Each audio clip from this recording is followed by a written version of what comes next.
আসসালামু আলাইকুম সবাইকে। সবাই কি অবস্থা, কেমন আছেন? তো আজকে অনেক দিন পর আমি আর আমার ফ্রেন্ড মিলে পড়তে যাচ্ছি। মানে আমি যাচ্ছি, আমার ফ্রেন্ড তো এমনি যায় রেগুলারলি। আমি মাঝে মাঝে একটু ফাঁকিবাজি করে পড়তে যাই না, তো ভাবলাম না, সামনে যেহেতু এক্সাম, পড়তে হবে, অনেক পড়া বাকি আমার, এটার জন্য আমি পড়তে গিয়েছিলাম। আর আমি বাসা থেকে বেরোর সময় একটা গ্যান্টারি নিয়ে নেই।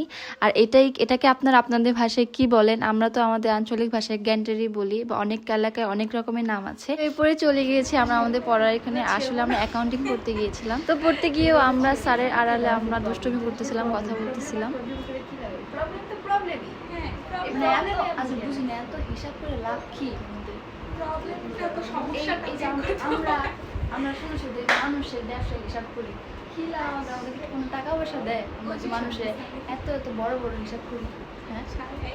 তো পড়া শেষ করে আমরা বের হয়ে ইস্পাহানি মার্কেটে একটু গেলাম, ঘুরি করলাম। প্রাইভেট করে আছে, এখন আমরা মার্কেটে ঘুরতেছি, ঘোরাফেরা করতেছি। আব্দুল্লাহ আমাকে ফোন দেখে জানি নাই চাই বুঝাইতেছে। দেখতেই পাচ্ছেন, দুই পাপি বান্ধবী নিয়ে আজকে আমি পড়ালেখায় কামব্যাক করতে চলে আসছি। আপনি লেট করে এসেছেন, আমরা আগে না, আমি আর দোলন আগে আসছি, তুমি পরে আসছো, কি মিথ্যা কথা। তো এরপরে চলে গেলাম হচ্ছে বিকাশের দোকানে, কিছু টাকা উঠাবো, কারণ ফুচকা খাবো আমরা। দোলন আমাকে একটা নতুন ফুচকার দোকানের লোকেশন দিচ্ছে, তো এখানে আজকে ফুচকা ট্রাই করব কেমন। ওর কথা, ফুচকা অনেক বেশি মজা এখানকার। অনেক মজা।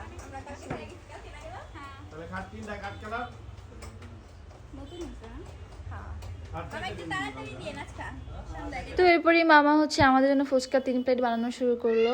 তো ফুচকা আমার অনেক বেশি পছন্দের, আমি কখনো রামেকান্দা যাবো আর আমি ফুচকা খাবো না, এটা কোনোদিনও হয়নি। তো দোলন আমাকে আবার এই নতুন দোকানের ফুচকার ইয়াটা দিল, ও বললো যে নাকি অনেক বেশি মজা, তাই আমি ভাবলাম ট্রাই করা যায়।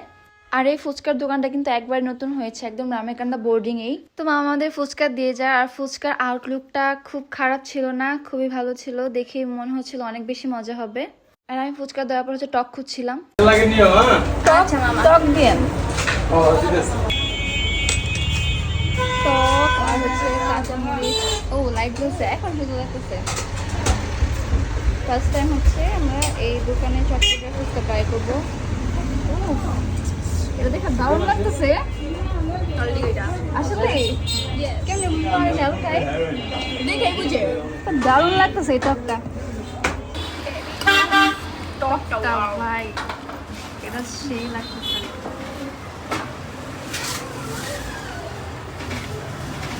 একটু মরিচ নেই না? বিসমিল্লাহ।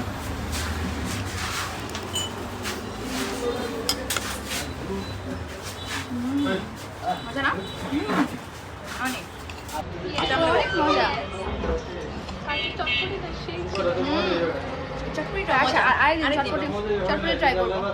ভাই ফুচকাটা আমার এক্সপেকটেশনের বাইরে ছিল, এত বেশি মজা। আমি অনেকদিন পর এত বেশি মজা একটা ফুচকা খাইছি।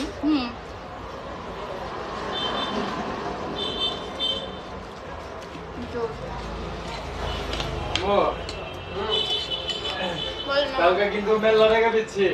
মাশাআল্লাহ মাশাআল্লাহ। হ্যাঁ, কালকে এই হাইস দোকানদারি করলাম। যাক ভালো, আমরা ছিলাম না, আমরা আসছিলাম তাই জন্য।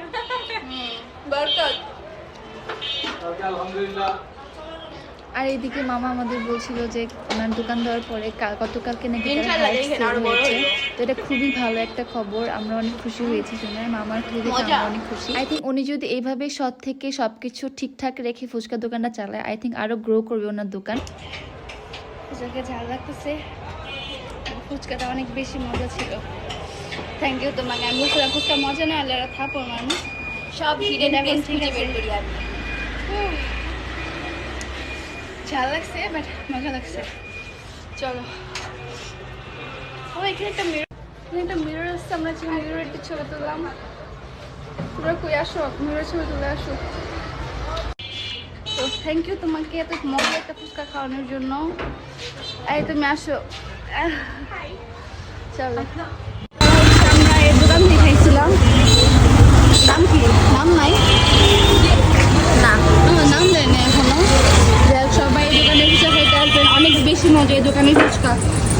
ও কালকে খাবো, আজকে না, এখানে শেষ। আজকের মতো আর কোনো খাবার দাবার না। কালকে ফুচকাটা আমার মুখে লাগে আছে, ফুচকাটা আমার মুখে একবার লাগে আছে। তো ফুচকা আমার এমনি অনেক বেশি পছন্দ, আর সেই আজকের ফুচকাটা অনেক বেশি মজা ছিল। তো আমার বারবারই এই ফুচকার কথাই মুখে আসতেছিল।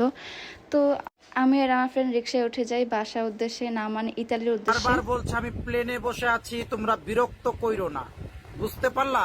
ইটালির দিকে যাও, ইটালির দিকে। আমার প্রাইভেট প্লেন, শুধু আমি চলি এই প্লেনে, বুঝতে পারলা? বিয়ে বসাটাই জরুরি।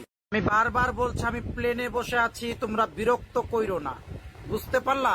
ইটালির দিকে যাও, ইটালির দিকে। আমার প্রাইভেট প্লেন, শুধু আমি চলি এই প্লেনে, বুঝতে পারলা? বিয়ে বসাটাই জরুরি।